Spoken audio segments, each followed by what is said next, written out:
আমার খুদে বন্ধুরা, ম্যাঙ্গো টোনে তোমাদের সবাইকে স্বাগত।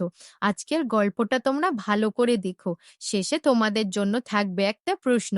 প্রশ্নের সঠিক উত্তর দিতে পারলে ভাববো তোমরা সবাই বুদ্ধিমান। একটা সময়ের কথা, এক শান্ত সুন্দর বনে ছিল দুই বন্ধু। দুই বন্ধুর মধ্যে একজন খুব দ্রুত খরগোশ, নামটা টুনটুন। আরেকজন ধীর কিন্তু বুদ্ধিমান কচ্ছপ, নাম বাচ্চু। খরগোশ দৌড়ে গাছের ওপরে উঠছিল আর কচ্ছপ ধীরে ধীরে পাতার নিচে ঘাস খাচ্ছিল। টুনটুনি, হা হা, দেখো আমি কেমন দ্রুত দৌড়াই, কেউই আমাকে ধরতে পারবে না। বাচ্চু, তুমি সত্যিই খুব দ্রুত টুনটুনি, কিন্তু কখনো ধীরে চলার মজাও নাও। ধীরে চলা মানে তো পিছিয়ে পড়া বাচ্চু। টুনটুনি এক দল প্রাণীর সামনে দাঁড়িয়ে গর্ব করছে। বানর, টিয়া, হরিণ, কাঠবেড়ালি সবাই শুনছে।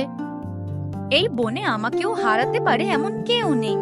বানর, তাহলে কচ্ছপের সঙ্গে একটা দৌড় হোক না? ভাই যদি চায় তাহলে আমি রাজি।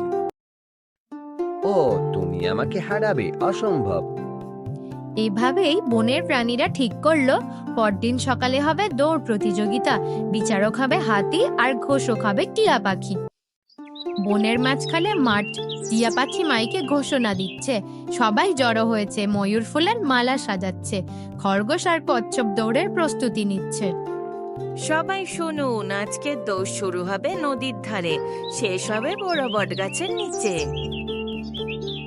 হাতি, নিয়ম সোজা, যে আগে পৌঁছাবে সেই জিতবে। খরগোশ, আমি তো 3 লাফেই পৌঁছে যাব। বাচ্চু, আমি ধীরে চলবো কিন্তু থামবো না।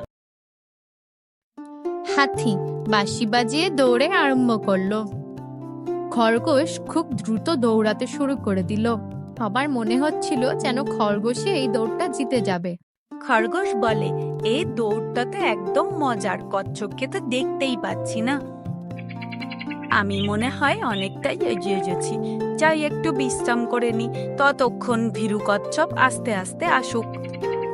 সে নিশ্চিন্তে গাছের নিচে ঘুমিয়ে পড়ে। কচ্ছপ কাকর পাথর ভরা পথে হাঁটছে, মুখে ঘাম কিন্তু দৃঢ় চোখ। বাচ্চু থামলো না, সূর্য মাথার ওপরে, তবু সে এগিয়ে যাচ্ছে ধীরে ধীরে। বানর, দেখো দেখো, কচ্ছপ এগোচ্ছে, খরগোশ কোথায়? হরিণ, ও তো গাছের নিচে ঘুমাচ্ছে।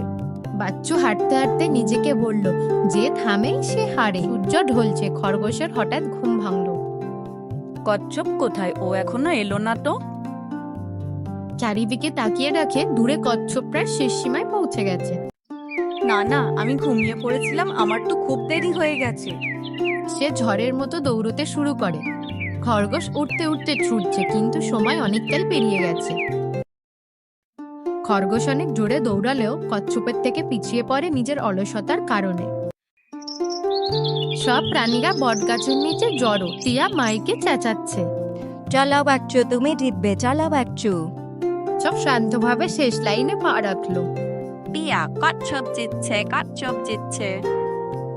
খরগোশ হাঁপাতে হাঁপাতে আসে, নিচে এক লাশ লজ্জা।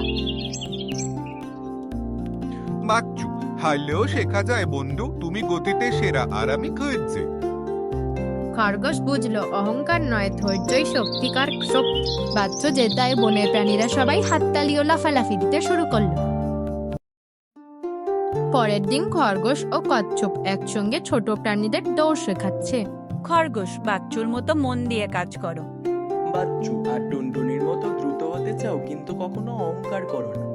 বনের সবাই শিখলো, যে কাজ শুরু করে সে যেন মাঝখানে থেমে না যায়। তো আজকের খুদে বন্ধুরা, তোমাদের জন্য প্রশ্ন এই যে আজকের দৌড়ের বিচারক কে ছিল? তোমরা অবশ্যই কমেন্টে জানিও নিজের নাম সহ।